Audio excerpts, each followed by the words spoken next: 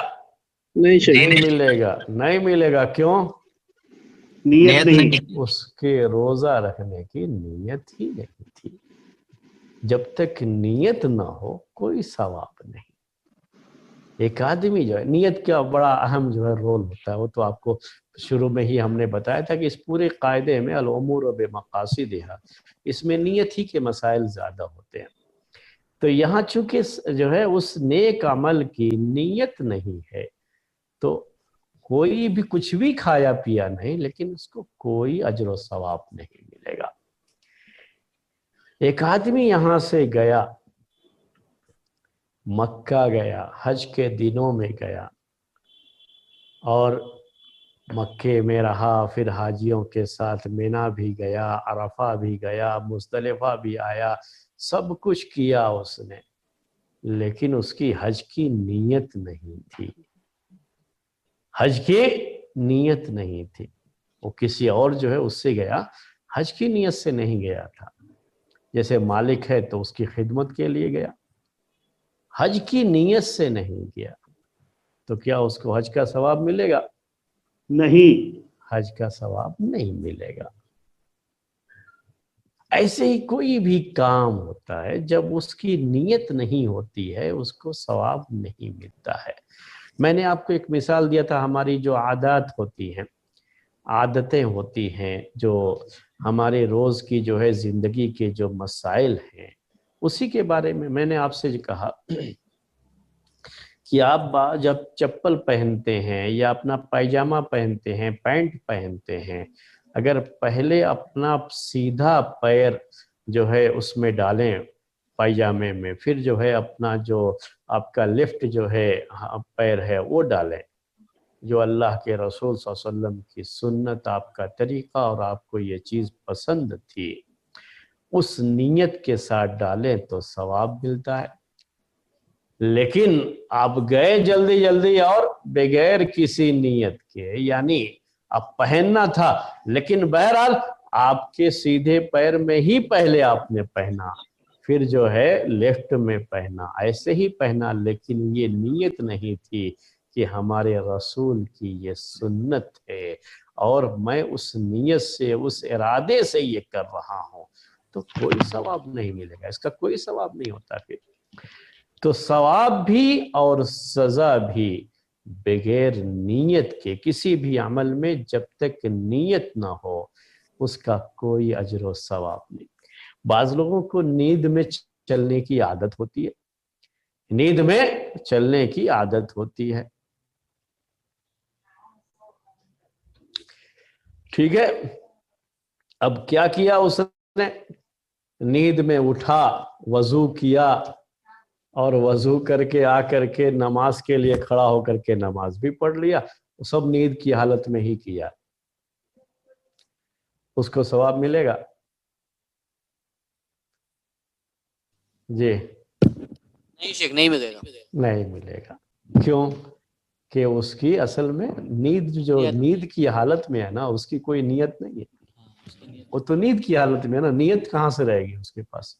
وہ تو نیند کی حالت میں ویسے بھی کوئی مکلف نہیں ہوتا ہے, کیونکہ اس حالت میں اب اس کا اس دنیا سے, یعنی ایک طرح سے کہہ لیجئے کہ جو ہے عمل وغیرہ سے اس کا تعلق کٹ جاتا ہے. واقعی نیند میں ہے اور اس نیند کی حالت میں اس سے کچھ ہو بھی جاتا ہے تو کوئی سزا بھی نہیں ہے. نیند ہی میں ہے آدمی اور نیند کی حالت میں ہی اپنا ہاتھ جو چلایا ہے تو سامنے والے کو ہاتھ جو ہے لگ گیا پوری طرح سے. سمجھ گئے؟ اس نے اپنے ارادے سے قصد سے ارادے سے نہیں مارا اس کو، بلکہ نیند کی حالت میں ہی ویسا ہو گیا. اس کو سزا دیں گے اس کی؟ اس کو کوئی سزا نہیں ہے. اگر اس کی جان بھی چلی جائے سامنے والے کی تو کوئی سزا نہیں ہے اس کو. لیکن بہرحال یہ ضروری ہے کہ وہ نیند کی حالت میں ہونا چاہیے. وہ بالکل یہ بات جو ہے ثابت ہونی چاہیے. میں ابھی جلدی ہی کیا ہوا کہ آپ کو ایک بات بتاتا ہوں کہ نیند کی حالت میں کبھی جو ہے ایسا بھی ہوتا ہے کہ آدمی وہ سامنے والے سے لڑائی بھی ہو رہی ہے، کچھ بات ہو رہی ہے، تو کیا کرتے ہیں کہ نیند کی حالت میں اس کو مارتے بھی ہیں. تو ہاتھ پیر بھی چلتا رہتا ہے نیند کی حالت میں. تو نیند کی حالت میں اس کو مارنے کے لیے جو ہاتھ چلایا، سامنے دیوار تھی اور اتنا زور سے جو ہے کیا کہ وہ دیوار اتنے ہی زور سے جو ہے وہ ہاتھ اتنے ہی زور سے دیوار پہ لگا. اب ہاتھ میں چوٹ کس کو لگی ہے؟ جو آدمی سویا ہوا ہے خواب میں دیکھ رہا ہے اسی کو نہ لگے گی. کس کو لگے گی یہ؟ وہ تو کہیے کہ دیوار تھی، کوئی شخص ہوتا تو شخص کو بھی لگ جاتی جو ہے، اس کے بعد نیند کھل جاتی ہے. تو کیا اس کو کوئی سزا ملے گی اس کی؟ نہیں، کوئی سزا نہیں ہے اس کی، کیونکہ یہ نیند کی حالت میں چیز ہوئی ہے. اور نیند کی حالت کا اعتبار اس لیے نہیں ہوتا ہے کیونکہ اس وقت نیت نہیں ہوتی ہے. مجنون ہے ایک آدمی، پاگل ہے، دیوانہ ہے، اس نے کسی کو مار دیا، قتل ہی کر دیا. آپ بتائیے اس کو قتل کی سزا دی جائے گی؟ اس پر قصاص ہوگا، سزا دی جائے گی یا نہیں دی جائے گی؟ آپ ہی بولیے، جلدی سے بولیے. ہاں، نہیں دی جائے گی، کیونکہ مجنو کا قصد یا نیت نہیں ہوتا ہے. جو آدمی دماغ سے پیدل ہے اور اسے پتا ہی نہیں ہے کہ میں کیا کر رہا ہوں، اس کو کچھ پتا ہی نہیں ہے، مجنو ہے، دیوانہ ہے، پاگل ہے، اس سے اگر کسی کا قتل بھی ہو جائے تو اس کو کچھ پتا ہی نہیں ہے کہ یہ کیا ہوتا ہے. وہ تو کہیں جو ہے کوئی چیز، مان لیجئے پستول ہی ہے، اٹھایا اور سمجھا کھلونا ہے یہ، اور مار دیا کسی کو. ایسے ہی جو ہے وہ کھیلتے ہوئے مار دیا کسی کو. اس کو یہ تھوڑا کہ اس نے اس کے قتل کے ارادے سے کیا تھا، یہ نہیں کیا تھا، کیونکہ وہ مجنون ہے، پاگل ہے. اور مجنون اور پاگل کی کوئی نیت نہیں ہوتی ہے. یہ مجنون اور پاگل اگر آ کر کے نماز کے لیے بھی کھڑا ہو جائے اور لوگوں کو جیسے دیکھ رہا تھا ویسے وہ بھی حرکت کرتا رہا، تو ہم یہ نہیں کہیں گے کہ اسے نماز پڑھا اس کو نماز کا ثواب ملے گا. نہ اس کے لیے ثواب کا مسئلہ ہے، نہ اس کے لیے سزا کا مسئلہ ہے، کیونکہ اس کی نیت نہیں ہے. اور ثواب بھی سزا بھی نیت کے بغیر، قصد کے بغیر ثواب بھی نہیں اور سزا بھی نہیں ہے. یہ مسئلہ، یہ جو ہے آج کا جو دو قاعدہ پیش کرنا تھا آپ کے سامنے، یہ دوسرا قاعدہ ہے. تو بہت سی ایسی چیزیں ہوں گی، ہماری جو عبادات ہوتی ہیں ان عبادات میں بھی سے بھی اس کا تعلق ہوتا ہے. اسی طرح سے ہم سے روز کی جو ہے زندگی میں، روزمرہ کی زندگی میں بہت ساری غلطیاں بھی ہوتی ہیں، جہاں غلطی کے بارے میں یہ ہے کہ غلطی کرنے والے کی کوئی نیت نہیں ہے تو اس کو کوئی سزا بھی نہیں ملتی ہے. قیامت کے دن تو ویسے بھی اس کو معاف ہے ہی، دنیا کے بارے میں میں کہہ رہا ہوں کہ دنیا میں بھی اس کو کوئی سزا نہیں ملتی ہے کیونکہ نیت نہیں ہے. اب آپ کے سامنے ایک مثال پیش کرتا ہوں، ایک بات پیش کرتا ہوں، آپ کو اس کے بارے میں جواب دینا ہوگا. کسی شخص کے بچے نے موبائل یا دوسرے کا، اپنے باپ کا موبائل لیا ہو تو کوئی مسئلہ ہی نہیں ہو، تو اپنے گھر کی بات ہے، یا اپنے گھر کا موبائل ہو تو بات دوسرے کا موبائل.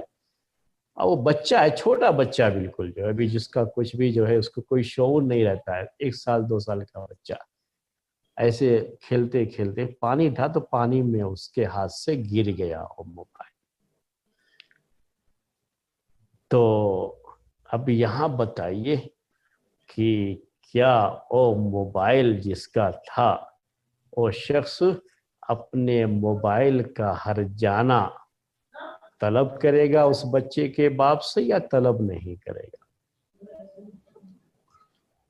طلب کر سکتا ہے، اختیار ہے، اختیار ہے، کیونکہ جو یہ کام کیا ہے بچے نے، بچے کو کوئی شعور تو ہوتا نہیں، اس کی نیت کا اعتبار ہے نہیں، تو اس کے قصد کا کوئی مسئلہ ہے نہیں وہاں پر، وہ سن تمیز کو نہ پہنچا ہوا ہو تو کوئی اس کا اعتبار نہیں ہوتا کہتے۔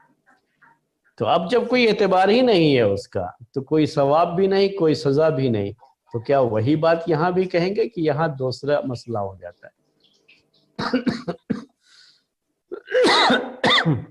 جی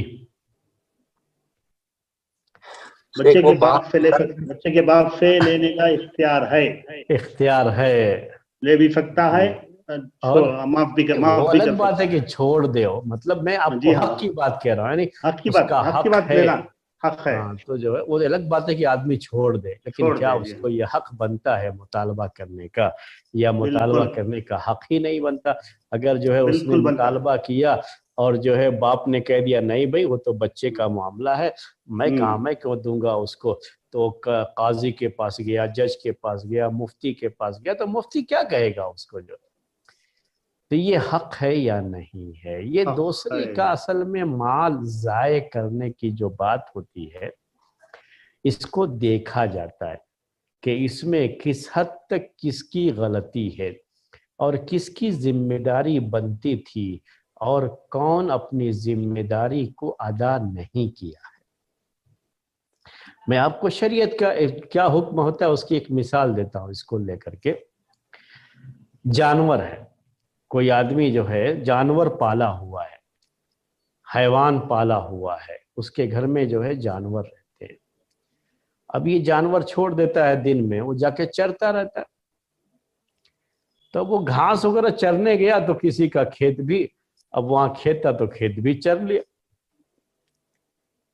اب اس کا جو کھیت کا مالک ہے وہ اس حیوان، اس جانور کے مالک سے ہرجانہ مانگ رہا ہے کہ بھائی آپ کا جانور آ کر کے کھیت چرا ہے اور مجھے اتنا پیسہ آپ کو دینا پڑے گا، تو یہاں اس کو حق نہیں بنتا ہے۔ یہ نقصان اس کا ہوا ہے ضرور اس جانور کی وجہ سے، لیکن اس کو حق نہیں پہنچتا ہے، کیونکہ یہاں ذمہ داری جو بنتی، اصل میں وہ ذمہ داری کی تعین کی جاتی ہے کہ کس کی ذمہ داری بنتی تھی۔ حیوان تو اپنی جگہ پر مکلف ہے نہیں، اس کے اوپر تو کوئی نئی بات آئے گی، بات اصل کس کے اوپر آتی ہے؟ جو اس کو پالنے والا ہے، جو اس کا مالک ہے، اسی کے اوپر بات آتی ہے، تو غلطی کس کی ہے وہ دیکھا جاتا ہے یہاں پہ ایسے موقع پر۔ اب دیکھیے جو ہے اگر دن کی بات تھی تو دن کے وقت میں بہرحال جو بھی جانور پالتا ہے وہ اپنا جانور تو چھوڑے گا ہی، چھوڑ دے گا، چرنے کے لیے اس کا جانور جائے گا ہی۔ اب چرنے کے لیے گیا تھا تو کسی کا کھیت بھی پڑ گیا تو وہ بھی جو ہے منہ لگا دیا، وہ تو جانور ہے، وہ کیا کر سکتا ہے؟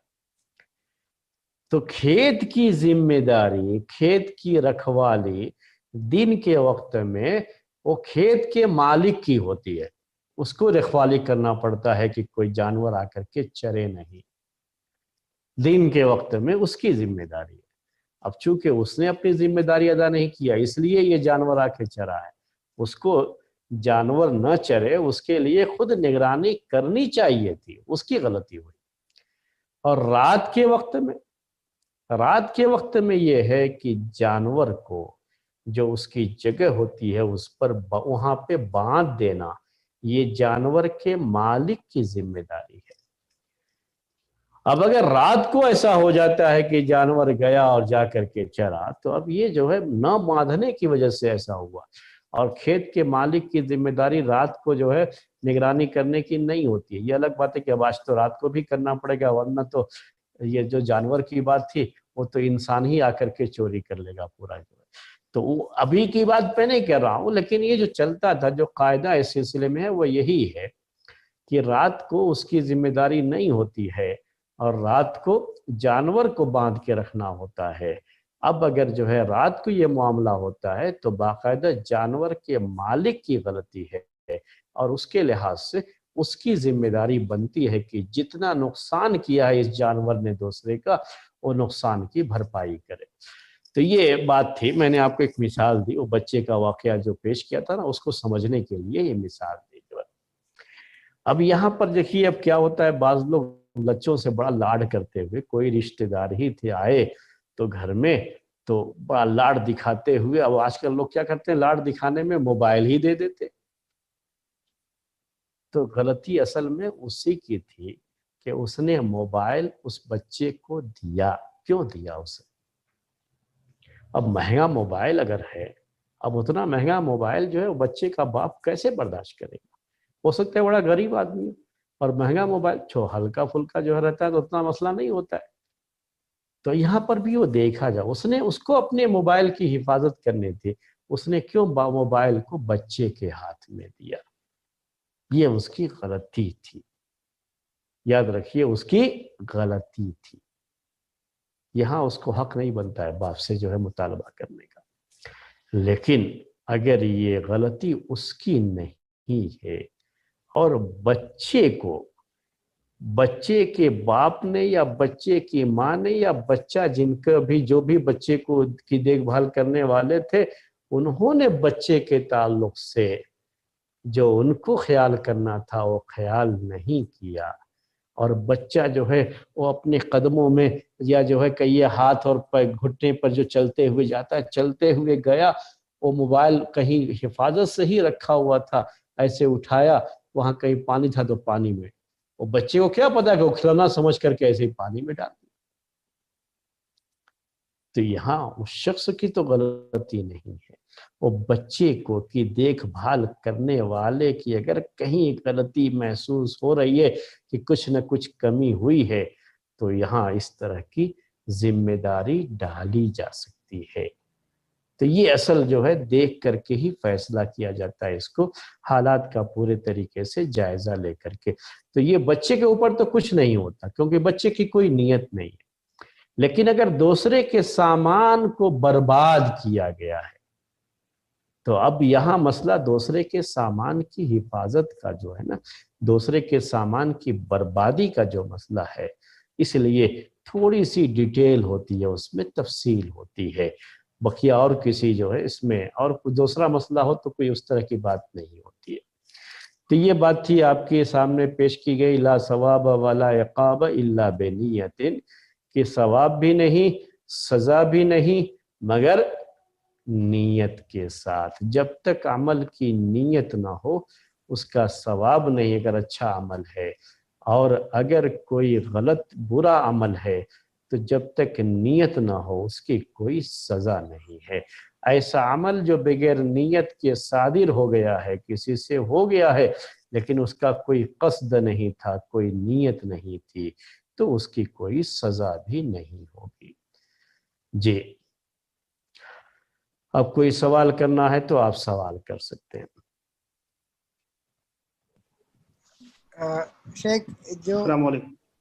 السلام علیکم ورحمۃ وعلیکم اللہ السلام وبرکاتہ۔ ورحمۃ اللہ وبرکاتہ۔ جی شیخ یہ آپ عادات کے ضمن میں جو بتائے، جو پیجامہ کی مثال دی آپ سنت کی، روزمرہ کی عادات رہتے ہیں تو اس میں ہر وقت ہم لوگ خفض اور نیت تو کبھی یاد رہتا ہے یا نہیں، یا کبھی کر بھی نہیں تھے تو ایسے عمل میں لا لیتے ہیں ہم لوگ، دعا ہے یا کچھ عادت ہے، تو اس کے بارے میں ہاں آپ مل جو جائے گا ہے انشاءاللہ۔ دعا بھی پڑھتے ہیں تو بغیر نیت کے تو دعا آپ کی ہو ہی نہیں سکتی، اسی لیے میں کہنا کہ اصل میں نیت کا کھانے مطلب یہ بیٹھتے نہیں ہیں بسم ہوتا ہے اللہ کہ بولتے ہیں، اس باقاعدہ نیت جو ہے آپ زبان سے کہیں، جی وہ اصل میں آپ کا وہ عمل اس لحاظ سے خود جو ہے وہ نیت ہوتا ہے۔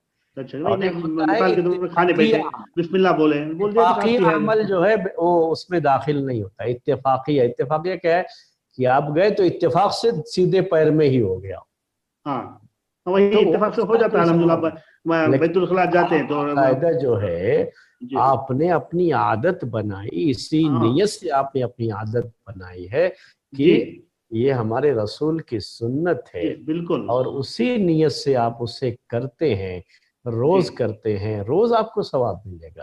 وہی بول آپ رہا جو ہے ہوں مسجد جاتے پگڑی تو ہم کو باندھتے وہی ہیں, آپ وہی پگڑی بات رہتی باندھتے ہیں, ہاں پگڑی باندھنا آپ نے کیوں رکھا ہے, کیوں جو ہے پگڑی باندھنا آپ نے شروع کیا, کہ یہ ہاں سمجھ کر کے اس نیت سے کہ یہ ہمارے رسول کی سنت ہے. سنت ہے بالکل. ہاں جی یہ بات ہے. پھر اب آپ ہمیشہ جو ہے آپ کو عادت ہی بن گئی ہے, ہمیشہ پگڑی باندھ کر کے ہاں وہ رکھتے ہیں, والا عادت تو بن جو ہے جاتی ہے. آپ جی کو ہاں کیا ہے اس کا ثواب ملتا ہے. جی ہاں, ملے گا یہ نیت انشاءاللہ. وہی ٹھیک ہے, ہے. اور نیت ہی ہے آپ کی جو ہے. ہاں اچھا وہ نیت دے. اچھا اب جیسے مسجد میں جاتے ہیں ہم خیال ہی نہیں رہتا, الحمدللہ سیدھے پیر سے ہم پیر رکھتے بھی ہیں اور دعا بھی پڑھتے ہیں, جی ہاں نیت تو جی, نہیں کرتے ہم تو, یہ نہیں نیت کا عادت سی مطلب بن وہی جائے دل تو ہو میں, جائے گا. وہ میں جو آپ کو جو دل ہے میں نا جی ہاں پہلے سیدھا پیر رکھنا آپ کا, وہ ہاں ارادے سے یہ جب رکھنا آپ ہے کرتے ہیں نا, جی قصد سے کرتے ہیں, جی تو خفت سے. آپ کو جی اس جی کا اجر و ثواب ملتا ہے. جی ہاں, جزاک اللہ.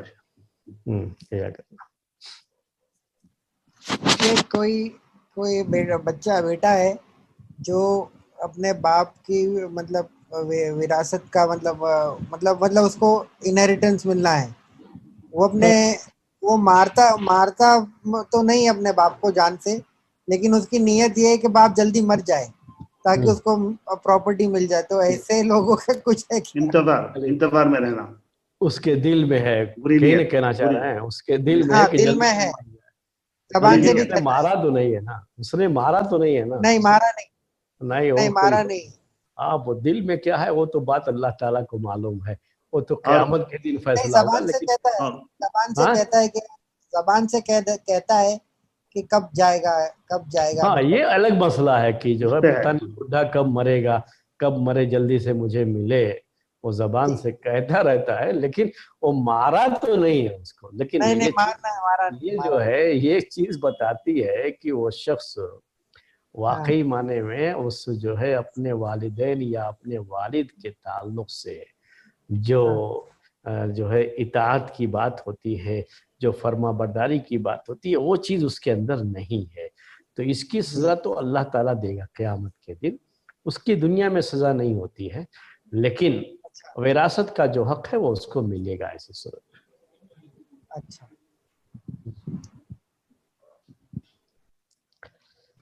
شیخ میری ایک منہ دبانا اجازت ہے, منہ دبانا گزارش ہے آپ سے. ہاں ہاں بولیے. ہاں یہ کہ ایک سپورا کا انتظام ہو آپ کے طرف میں, سپورا کس تھا کا؟ بورڈ, بلیک بورڈ ہاں بلیک بورڈ سپورا تھا, کا جو ہے, جی وہ ہاں پرووائڈ کرتے ہیں, وہ اب آ جاتا آسانی سے. تو اس میں جی کچھ جو مشکل کے الفاظ لکھے تو بڑا اچھا تھا, ہاں, مجھے لکھ عربی کر نہیں کے جو آتی. ہے. جی الامور بمخافتها, وہ ہاں الفواب آپ بھی بولے ہو, میں الفوابا لا فوابا لال تک لکھا ہوں, لیکن اس کے ہاں. بعد مجھے ٹائم نہیں ملا. اگر وہ لکھنے کا بھی کچھ اگر آپ کے نظام پاس ہو جو ہے جائے. وہ دیکھیے جو ہے میں نے بھیج دیا تھا, یہ اصل میں وہ جو لکھا ہوا ہے نا میں بھیج دیتا ہوں کہ مجھے نہیں آپ کے مل, پاس, میں ابھی اچھا ریسنٹ آپ کو نہ ملا ہو تو ہاں یہ مل جائے جو تو اچھا ہے. جی عربی کے جو یہ رہتے ہیں نا جو سینٹینس ہے نا, وہ میں لکھ کر کے بھیج چکا ہوں, اسی لیے بھیج چکے ہیں. جو اچھا بھی میں پڑھا حاصل کر رہا لوں ہوں گا آلریڈی انشاءاللہ. جو ہے میں نے بھیجا ہوا ہے. آپ بھیجیں ان ٹھیک سے ہے. میں رابطہ کریں گے تو ان جی کے جی واٹس ایپ پر ہوگا تو وہ آپ کو میں بھیج لے دیں لیتا گے, ہوں, میں لے لیتا ہوں. تو بہت آپ کو بہت لکھنے کی ضرورت نہیں پڑے گی. ضرورت نہیں پڑے گی تب. ٹھیک ہے, میں تو لکھ رہا ہوں ویسے, میں ابھی نیا جوائن کیا ہوں اس لیے. ہاں اچھا ٹھیک اچھا ہے, اچھا جزاک اچھا اللہ خیر. جیسے جو عورت وڈو ہو جاتی ہے, مطلب جس کا ہسبینڈ نہیں رہتا ہے, ہاں اس ہاں عورت کو اچھے کپڑے پہننا اور زیور پہننا, رنگ برنگے کپڑے اور زیور پہننا, یہ جائز ہے؟ پرابلم نہیں جائز ہے ہے, اس میں؟ جائز ہے. جائز ہے, صرف عدت کے دنوں میں جائز تب تک نہیں ہوتا. صرف یہ جو ہے نا اس کے لیے تزین جسے کہتے ہیں, زینت اختیار کرنا, یہ صرف جی عدت کے دنوں میں جائز نہیں ہے. عدت کے بعد وہ اچھا پہن سکتی ہے کوئی بھی. یہ جو ہے یہ ہمارے یہاں جو چیز رواج پا گئی ہے نا ہم مسلمانوں میں بھی, تو یہ ہماری جو ہے ہندوستانی جو تہذیب ہے, یہاں کی جو تہذیب ہے, یہاں کا جو کلچر ہے, اس میں یہ ہے کہ دوبارہ اس کی شادی نہیں ہو سکتی. اصل جس جی عورت جی کے شوہر کا انتقال ہو گیا اس کی شادی نہیں ہو سکتی, تو اس کو زندگی بھر ویسے ہی رہنا پڑتا ہے. لیکن ہماری اچھا شریعت میں یہ ہے کہ جیسے ہی عدت بھر صرف اس کو شادی کرنے کا حق نہیں ہوتا ہے, اس لیے عدت تک وہ کوئی زینت نہیں اختیار کرے گی, اور عدت جیسے ہی ختم ہو جاتی ہے ویسے ہی اس کو زینت اختیار کرنا ہوتا ہے, تاکہ مزید اس کی شادی کے لیے اب رشتے آنا شروع ہو جائیں اس کے لیے. تو صرف یہی نہیں کہ وہ اس کو جو ہے جائز ہے یہ نہیں، بلکہ اس کو اختیار کرنا چاہیے زینت، تاکہ اس کے لیے رشتے آنا شروع ہو جائیں. جی ہاں وہ السلام مسئلہ علیکم ہے کہ جسے آپ کہتے ہیں اردو میں کہ بوڑھی گھوڑی لال لگام جو ہے، اگر عورت کی عمر اتنی پہنچ گئی ہے کہ اب وہ شادی وغیرہ کا اس کا مسئلہ ہی ختم ہو چکا ہے کہ جو ہے اب وہ اس عمر میں 60-70 کی عمر جو میں شادیاں نہیں کرتی ہیں عورتیں، یا 50 کی عمر ہو، تو اگر اس عمر کی ہو گئی ہے تو اب وہاں بوڑھی گھوڑی لال لگام کا مسئلہ نہ رہے ویسے وقت میں، تو وہ تو خود ہی جو ہے لوگوں میں ایک مذاق بن جائے گی عورت جو ہے اگر اس عمر کو پہنچ گئے. لیکن اگر بھی شادی کی عمر ہے اس کی تو پھر اسے خاص طریقے سے زیب و زینت اختیار کرنا چاہیے تاکہ اس کے رشتے آئیں اور اس کی شادی ہوگا. جی السلام علیکم شیخ. وعلیکم السلام. جی یہ پوچھنا تھا کہ کیا میڈیکلیم جائز ہے؟ کیا چیز؟ میڈیکلیم. ایکچولی آج کل لوگ بیمار پڑتے ہیں تو پہلے سے میڈیکلیم کرتے ہیں کہ جہاں پر قسط میں پیسہ دینا پڑتا ہے، اگر وہ بیمار پڑ جائیں تو ہاسپٹل والے کو یہ میڈیکلیم والے 2-3 لاکھ روپیہ دیتے ہیں خرچہ، ہاسپٹل کا خرچہ. انشورنس بولیے نا. ہاں انشورنس. پھر ہو انشورنس گیا. کہنا چاہ رہے ہیں آپ؟ میں جو میڈیکل انشورنس جو ہاں آج کل میڈیکل. جی جی جی جی اس کو کہنا چاہ رہے ہیں. بالکل جی جائز نہیں ہے. جائز نہیں. یہ 3 بالکل شکلیں نہیں. ہیں، میں آپ کو تینوں شکلیں بتا دیتا ہوں. 3 شکلیں ہیں اس کی. پہلی شکل اس کی یہ ہے کہ آدمی خود اپنی مرضی سے یہ جا کر کے کراتا ہے.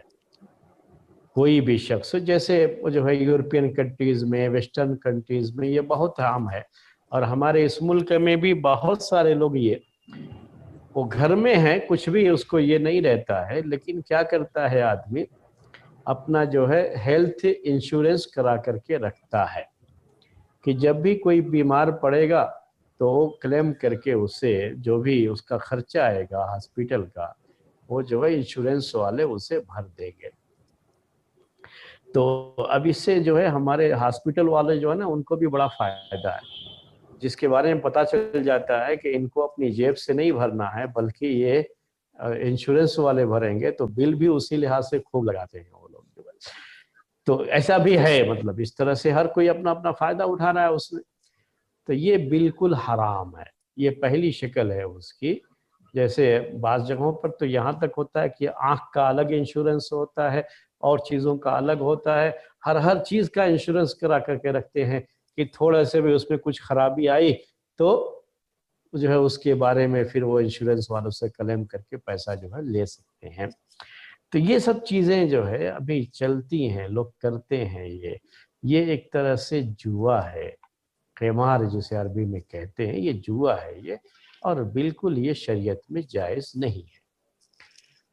دوسری شکل اس کی یہ ہوتی ہے کہ بعض لوگ جو نوکری پیشہ ہوتے ہیں، نوکری کرتے ہیں، تو نوکری کرنے کی وجہ سے ان کو کیا ہوتا ہے، نوکری پیشہ لوگوں کا مسئلہ کیا ہوتا ہے کہ اگر وہ کچھ جو ہے ان کی کچھ اسکیمیں ہوتی ہیں، اگر وہ لے لیتے ہیں تو جو ان کا انکم ٹیکس کٹتا ہے اس پہ فرق پڑتا ہے، یعنی کافی جو ہے اس میں ان کو فائدہ حاصل ہو جاتا ہے کہ اگر انشورنس میں پیسہ کٹوا لیا، اس میں کٹوا لیا، اس میں کٹوا لیا، تو ان کا انکم ٹیکس جو ہے کم دینا پڑتا ہے ان کو یا نہیں دینا پڑتا، جو بھی شکل ہوتی ہے. تو اس کے لیے بھی بہت سارے لوگ یہ کروا لیتے ہیں. مین ان کا مقصد جو ہے یہ کچھ حاصل کرنے سے زیادہ وہ انکم ٹیکس سے بچنے کی یہ جو ہے ایک شکل ہے، یہ ہوتی ہے یہ، تو اس کو وہ اختیار کرتے، اور کبھی بیمار پڑ گیا کوئی تو اس کا جو ہے علاج بھی ہو جاتا ہے اس طریقے سے. تو یہ اس کی دوسری شکل ہے اور یہ بھی جائز نہیں ہے. تیسری شکل اس کی یہ ہوتی ہے، صورت یہ ہوتی ہے کہ آدمی جہاں کام کرتا ہے، جس کمپنی میں کام کرتا ہے، جس فیکٹری میں کام کرتا ہے، جہاں بھی اس کا کام ہے، اسی جو ہے اس ادارے کی طرف سے، اس جو ہے کمپنی کی طرف سے ہر امپلائی کا باقاعدہ جیسے پی ایف کٹتا ہے ویسے ہی وہ انشورنس بھی وہ خود جو ہے کمپنی کے لوگ ہی اس کا جمع کرتے ہیں.